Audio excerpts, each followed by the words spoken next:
St. Cyprian in particular instructed Christians, this is the 3rd century, during a pestilence in Carthage. He said, "If we only do good to those who do good to us, what do we more than the heathens and publicans?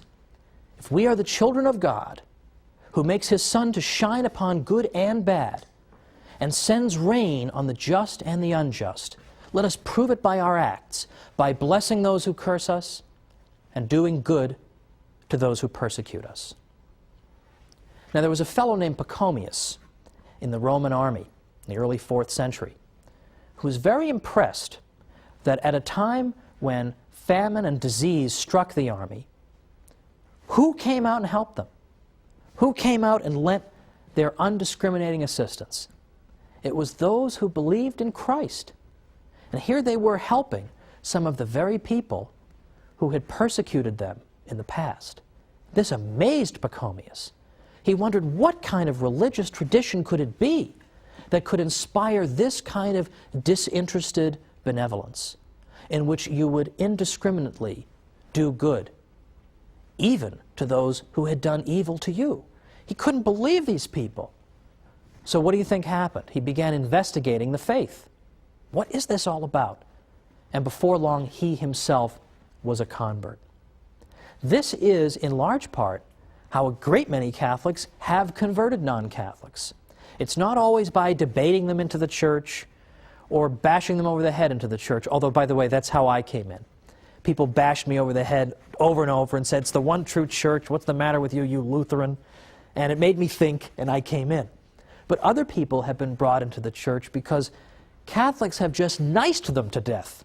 They're just so nice to them all the time, they just can't take it anymore. Okay, I will look into this. How can you people be so good to me? And that's what brings them in. That's what brought in Pachomius. This is the great witness of Catholic charity. Now, as I say, it's always fun to see what anti-Catholics have to say. And there are many of them. But even anti-Catholics have admitted, as we'll see after the break, famous anti-Catholics have admitted that they don't know how to account for what the Catholic Church has done. They look at Mother Teresa, they don't know how to explain this without using a supernatural explanation. Well, let's go ahead and come on back after the break, and we're going to see some of the Church's most outspoken opponents and what they've had to say about Catholic charity. So come right back.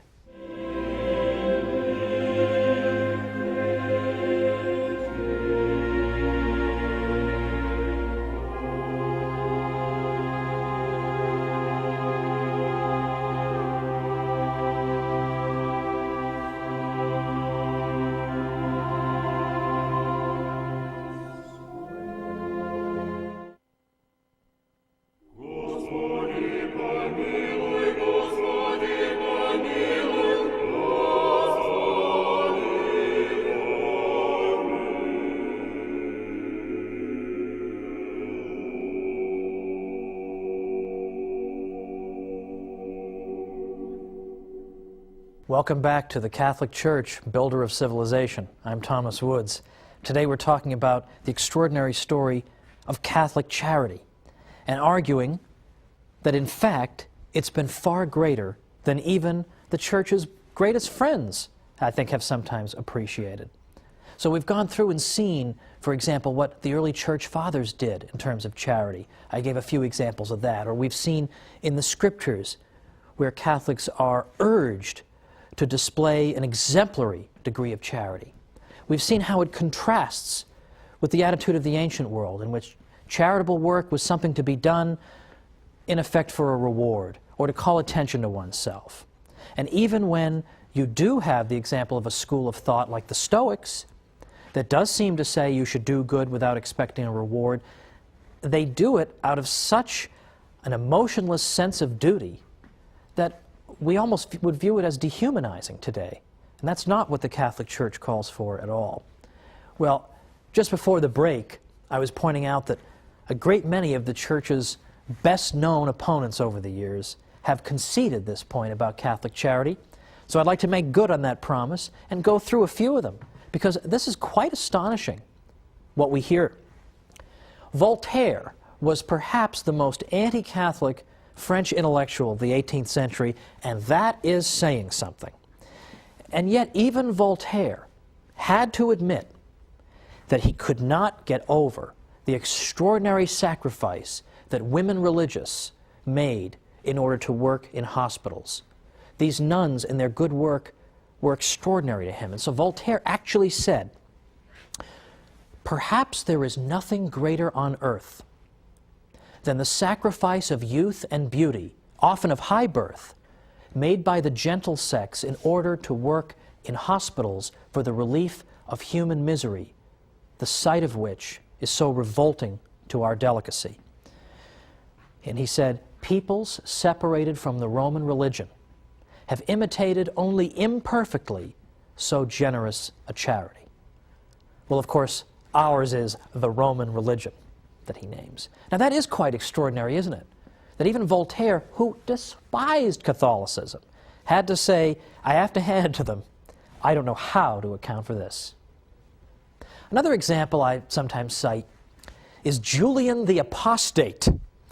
Julian the Apostate was a 4th century Roman emperor from about the 360s, and Julian was anti-Christian through and through.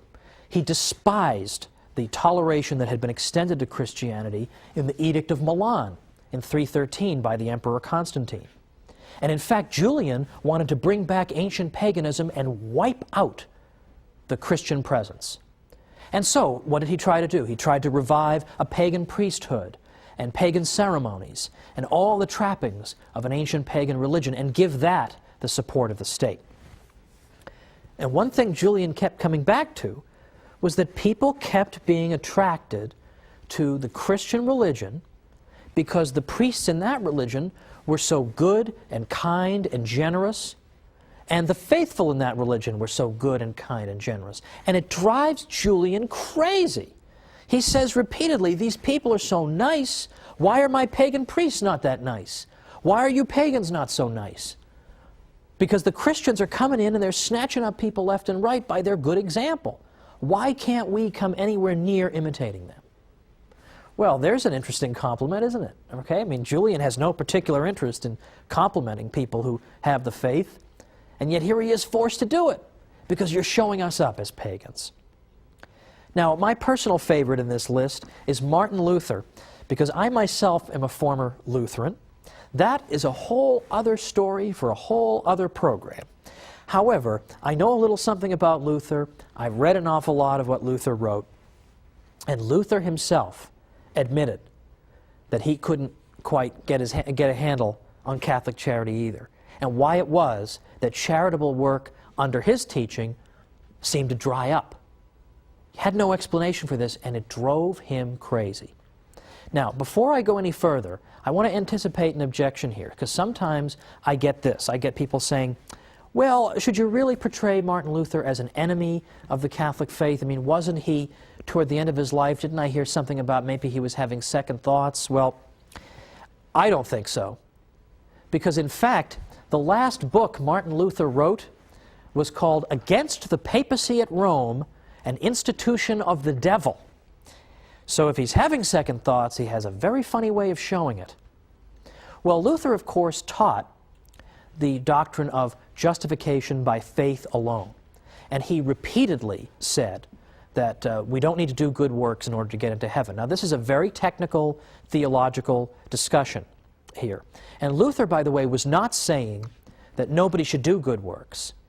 In fact, Luther argued that a Lutheran could do good works in an even purer spirit than a Catholic could, because a Lutheran would know that the good works were not going to do anything for him salvation-wise. He was doing them only because he loved God.